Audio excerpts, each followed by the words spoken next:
I don't know if they came up with some other plans or what, but if you can't pull off a rescue, I used to be part of a search and rescue team.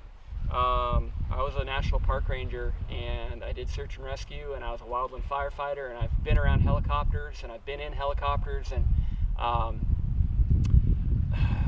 not comfortable with that. So hopefully they figure out something where they have got remote camps closer to all the contestants that they can get to, like that on snowmobile or whatever. But even at that time, snowmobiles weren't possible because the ice wasn't frozen enough for a snowmobile, and the landscape is too darn rugged. There's 300-foot cliffs all over in there, and canyons and muskeg, and all the trees grow close together. It's very rugged terrain. It's hard enough to hike through there, let alone put a snow machine through it.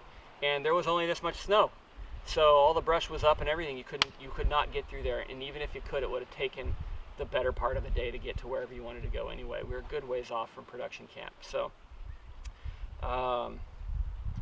yeah, so that's my whole take on that. Jordan, you freaking rocked it, buddy. I am super proud of you, and gave it hell, man. I was very impressed. That was on every single level a good showing. You were a gentleman through it. You're definitely skilled, tough as hell, knew what you were doing. Just peak all the way, man. Good job, Jordan. Couldn't have happened to a better person, and I'm really happy for you. Yeah, that's the morning. Jordan pulls out a pike about the size of my leg.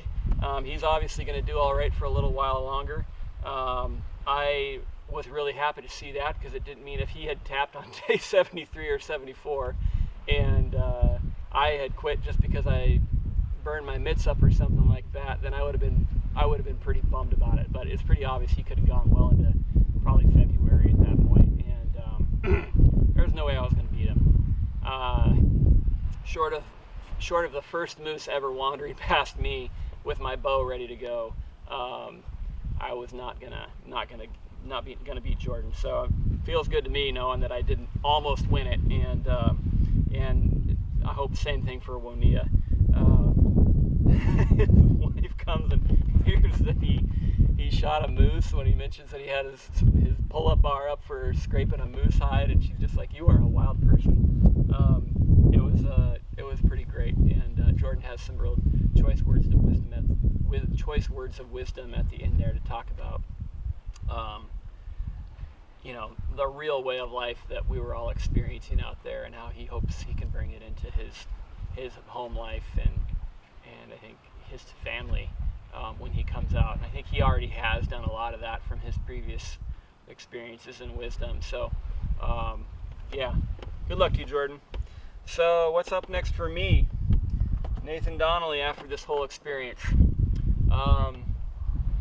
I had quite a few irons in the fire when Alone gave me a call, when production called me up and said, "Hey, we're finally interested in you." I'd been contacted for another show that didn't end up getting made, and I just happened to be in the hopper and had already applied for Alone when season 6 came along. I wasn't eligible for season 4 or season 5, and I just kind of had a life to live, so I couldn't devote my life to something that I probably wasn't going to get on.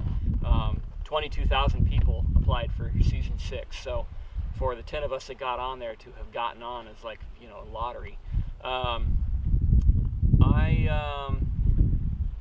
was in the midst of getting started on building a tiny house when they called me up. I am a builder. I've been a carpenter since I was really 12 years old. I started working construction with my dad, and have worked construction on and off through my whole life, and I'm a pretty good carpenter, and have always wanted to build my own home. It's still a super big dream of mine, is to build my own modest home somewhere, and on my own piece of land, and that's what I was going to do with the prize money should I have won. But in the meantime, I needed something else that I could call mine, and that meant a house on wheels. So I'm returning back to that plan, which I had to set down about 2 years ago before the show contacted me, and I am planning on building a pole-framed tiny house.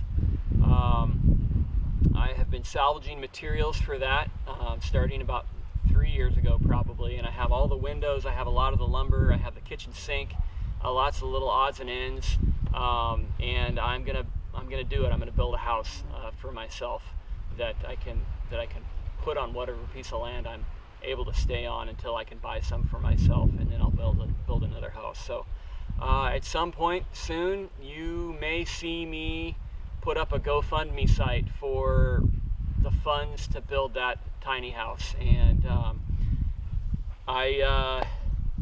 yeah, that's a dream of mine. I want to make happen, and I know there's a lot of people who, for me, Barry and Wonia especially, thought that we all earned it out there, and I'm going to put it out there on Facebook and all the fans saying, hey, throw a couple bucks my way. I'm going to turn it into something beautiful and have my own home. So keep your eyes out for that. I have a few book ideas that I have been jotting down notes for and kind of writing test pieces for over the last few years, and I think the first of the 3 that I'm going to write is going to be about fire, from the survival perspective, maybe even from the broader cultural perspective. But that's been a book that's been stewing in my head for a couple of years. I think I'm going to finally get around to doing it. I also have started already this YouTube channel, and I intend to expand on it a great deal. So please subscribe. I'm going to have a lot more content of me being out there on the water in this kayak right here, or this Jeep, or doing something fun, exciting, skillful, whatever, and try and give as good, authentic content as possible. One of the first videos I'm going to do next is a very comprehensive video on how to do bow drill fire. If you have ever tried it before and you've had problems, I'm going to put together a video which you will be able to do bow drill if you follow it. You will know the rules from somebody who has been through it and done it every freaking which way. Not just on the show, but before I went out there. I would never have gone out there without a ferro rod unless I had really put myself through it. So stay tuned for that, and a whole bunch of other videos on adventures, gear, skills, disaster preparedness, all that stuff. And I'm changing gears in my life right now. My summer season of teaching the Youth Conservation Corps, mentoring for that, just came to an end, and I don't really know what I'm going to be doing this fall and winter other than teaching at different gatherings and stuff. If you have an interest in being taught any of these skills by myself, please contact me through my YouTube channel, and or I have an email address that this is exclusively for this kind of business. Don't contact me through it for any other reason, but nwresilience@gmail.com is my business email for that. If you have a business that you want your employees to go through some survival training, if you just want your kids to know, if you want to know personally, whatever, contact me and we'll figure something out, and we'll do a customized survival course for you. I also do permaculture consultations, I do disaster preparedness consultations, and I am the FireWise program coordinator, so I do assessments for fire safety of homes and homesteads. So again, my name is Nathan Donnelly. This is Northwest Resilience, and everybody, I hope you are finding joy in your life and experiencing gratitude, and be useful. Thank you.